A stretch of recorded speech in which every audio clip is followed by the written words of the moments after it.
What's good, y'all, and welcome to another vid. Anniversary is drawing closer and Moriden is meant to be the main attraction. But he does cost 200 blue summons, and at the same time there will be a choose your own limited banner where you could pick Diao, Wukong, Kigiri. So how good is he really, right? Number one, I already have put in a complaint or potential fix for the Nightfall artifact, and that is because this Whirlwind Strike is only on the first hit of the ult and Deep Cleave is only upon first deployment, where it would be way more effective for him and it wouldn't really break him as a character if it just were that he can also inflict it with his Soul Strike through basic attacks. So let's see if that leads anywhere, and if it doesn't, then it is what it is. Outside of that, for Moriden, let's talk briefly about the awakenings. Number one, if you're going for Moriden, you really want to go for a second one. You just want him twice, so you can get the 20% higher chance for Soul Strike doing basic attack, going from 25 to 45%. It is a huge difference, and it also really helps him with rage regeneration, because every time he does cast it, he regenerates rage. While the A2 is nice and all stat-wise, and also quite impactful, because he is all about like building a lot of stats through percentage boosts. And then here, when triggering the ultimate at max stacks of Dark Infusion, you gain an extra 10% on top of the 50, so 60 total.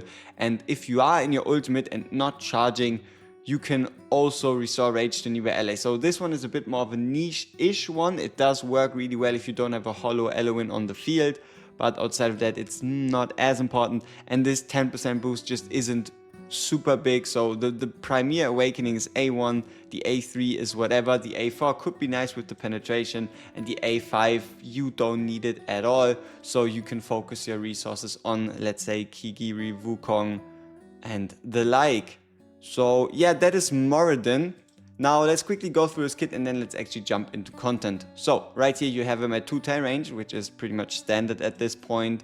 We have already this talent we talked about. Here, after maintaining Prince of Darkness, which is the state in his ultimate, for 60 seconds total, so if you do your first ultimate at 20 seconds, the second one at 40 seconds equals 60 seconds, right? Then you get a 50% damage increase, and each enemy killed makes it so you can get there faster. We cannot undo the bond skill with Valara, which means he'll always start with maximum Dark Infusion stacks, so his first ultimate will always last 40 seconds rather than 20 seconds. I just can't change that. And then we have the ultimate where we can teleport to a different tile, as well as also trigger the Whirlwind Strike for the vulnerability and the penetrating damage, and also enter this like empowered state, during which you can see what it does, right? So without further ado, let's actually get into content. So here we are in Abyss 1. This is the team I've chosen, which is a Nightmare as well as Esotericist comp, just to pretty much show you off what he can do as well as his unique aspects. Alright, now time for the fight. Let's actually get into it. And first off, what you're going to notice is Kigiri is in an unusual spot. We do give him the bonuses, and that is because Moriden is now in Kigiri's old spot, and we can make use of the Tactician's ability to move on the battlefield to take advantage of said fact, to evade the meteors in the magical phase, so that he just doesn't die, right? You see it all in action. It is quite cool, and it is pretty damn useful. So Drake's Bellow comes in. You obviously trigger Kigiri so you can get that first stacking buff out. You also trigger your Wukong just so you get some more damage, and we also trigger our Moriden. So Moriden's ultimate will last for 40 seconds for us, which means he'll also last onto the shield and even onto the vulnerability phase. It depends, right? Bonded Moriden 40 seconds, unbonded for the first one here would only be 20 seconds, so rather than use his ultimate early, you would hold it up until the shield and then use it. It all kind of comes out to the same, or better said, a couple seconds earlier than the shield. But yeah, here Drake's Bellow, we obviously defend against it. We go in, Worm's Wrath, everything drops. We obviously trigger Kigiri early just so we can get another trigger out of him. Perfect. Then we can also use Wukong's ultimate on the dragon himself. And Moriden's ultimate, you can see it is still going. So now important for you to notice is when his ultimate ends, you see how he's already on 50% rage. It is RNG, right? It is RNG. Every time he uses his special 60% defense ignoring attack, he gains 5% rage. So it depends on how many times does he trigger his special attack to give you an idea of how many how much percentage you're going to get. And that's why the A1 is so important, because the A1 increases that chance by another 20%, so going from 25 to 45%, which means Moriden can very well come out of his ultimate with a fully charged ultimate already. So his A1 is really, really important if you want him to hit hard and just do a whole bunch of damage, right? So Dragon gets promoted, we can obviously farm some more Kigiri stacks, get those Numera hits in. Fast forward time right here. And now Drake's Bellow, we obviously want to heal against it. And now the special thing, you can take Moriden. Now, if you click on the instant ult, it doesn't work. He just activates the ultimate, he starts hitting. But when you click on the button, on the ult button right here, you can select where he wants to go, and then we face him away. Because he has this charging state, and that charging state only triggers if nobody's in his range, and we can kind of create that situation by facing him away from the boss, allowing him to charge. And you see, if you pay attention to him, you see there's these green flames starting to go around him. Every one of these flames symbolizes a stat increase of 10%. Alright, here we go.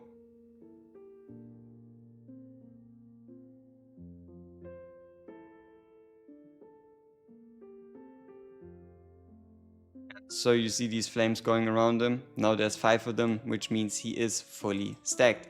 So here we can wait for the shield to break, then use Numera on the vulnerability side of things. Fast forward, because obviously nothing super special is happening. The only pitfalls you could be running into is not getting Moriden back in the formation, because you notice how he's outside of Aelin's range, not getting him back into the formation at the right time. I'll obviously show you what that time is, and what I determined to be the most optimal timing to get him back in. And that is, there's these ground slams, you see them, there's these ground slams in the magic phase, and those are by far the most dangerous and can actually kill him. So for the Drake's Bellow, you're still fine, you can keep him outside of the range. And also the reason why we keep him outside of the range is so that we have as much of his ultimate left to be used for the shield, right? We do want to break the shield, have as much damage as possible there, but we also don't want him to die, because if he dies, then obviously this whole thing was a huge waste. So right here, Drake's Bellow, we have him back in. You see how his ultimate's already ticking around. He's already doing big damage. Next shield happens. You can see we're already on 31,000 blood. Shield pops up. Wukong goes in. We wait for around what I like to call the 90% mark. Kigiri is triggered. We have another perfect Ember Strike. Dragon goes down, and you see he is still going with his ultimate, hitting against the vulnerability phase. And then ultimate runs out again. You see this time he's on 37% rather than 51%.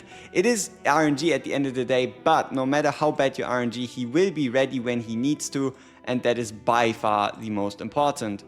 So there we go, we triggered another Kigiri.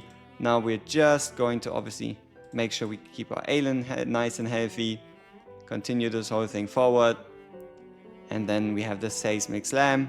After the Seismic Slam, we can once again use the ultimate. Again, not quick use, normal use, face him away, and continue on as if nothing happened. So right here for the shield, we're obviously holding onto Numera's ult. There's no reason to risk it and use Numera's ult early, because it's going to be pretty close. It's going to become pretty close, but yeah. Let's get to it. So we obviously activate all our ults. We check, do we have the magic vulnerability? Yes, we do, which means we can then activate Numera to get the full extent of her power. So you really want to make sure, if you're running Nasty Numera, make sure the magic vulnerability is actually applied. There is certain downtime in between those, so it is quite important that you have it there. And then you see us successfully break the shield. We are also closing in on 50,000 blood. And once more, we're kind of just waiting here. Dragon promotion, we can trigger another Kigiri. I guess we failed the timing a little bit, because this definitely wasn't an Ember Strike. And then once more, we have the Drake's Bellow. Drake's Bellow is still fine and all, but we really want to be back there by the time the storm surge happens. So storm surge, ultimate, back in, face forward.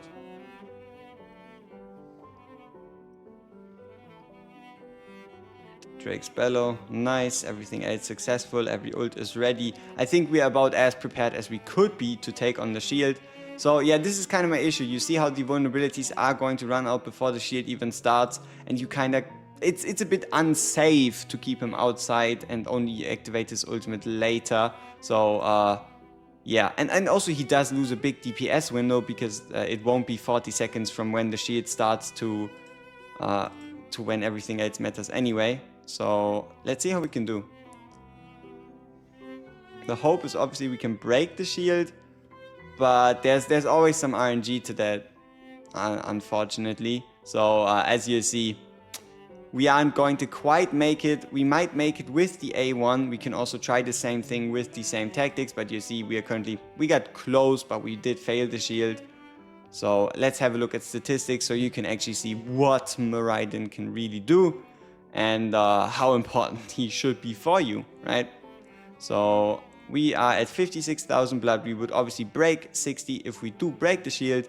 And you can see we have 157 on Kigiri, 94 on Wukong, 72 on Moriden, and 77 on Numera. So at the end of the day, Moriden is closer to Wukong than Wukong to Kigiri. Kigiri is just different, alright? Just imagine Kigiri doesn't exist. And then, yeah, and then you've got Moriden. Let's make sure we upload the score. So, and then we've got Moriden. Moriden, especially with A1, he can definitely make that jump, close the distance to a Wukong. But Kigiri, he's just out far somewhere else in a different dimension. Alright, so we've once more made it into that physical phase, into the last one we need to break. And important to note here is the preparation to this was an auto run, so it's not quite clear how many proper ultimates Kigiri did actually go out. The only significant change is Moriden is now A1. Alright, so Drake's Bellow, we obviously make sure that we use our alien to keep everybody nice and healthy. And then before the Storm Surge happens, we move Moriden back in. Could you survive the Storm Surge with Moriden outside with him being A5? Probably. Do you want him at A5 just for that? No, you don't. Alright, so he's now actually hitting. But yeah, as I said, Kigiri probably is going to do a bit worse. But obviously not if we break the shield, then Kigiri is obviously going to do better. It should have been good enough timing, I would say. But yeah, let's see. It's a bit weird. It's a bit weird with these Abyss runs, right? It heavily depends on mostly Kigiri, right? It depends on, did your Kigiri get enough Ember Strikes, especially because you don't have the vulnerabilities in there. You can see his damage actually remained unchanged, but I've been able to do around 90 million with him, so it is definitely possible. But yeah, I really don't like the fact that the vulnerability cannot be used as easily. Like, I don't think anybody would complain if our limited anniversary unit also had the ability to just have 100% uptime on, I mean, it's just physical vulnerability, right? It's not like Volker physical and magical, and it's also not a 30%. It is really just a 20% one.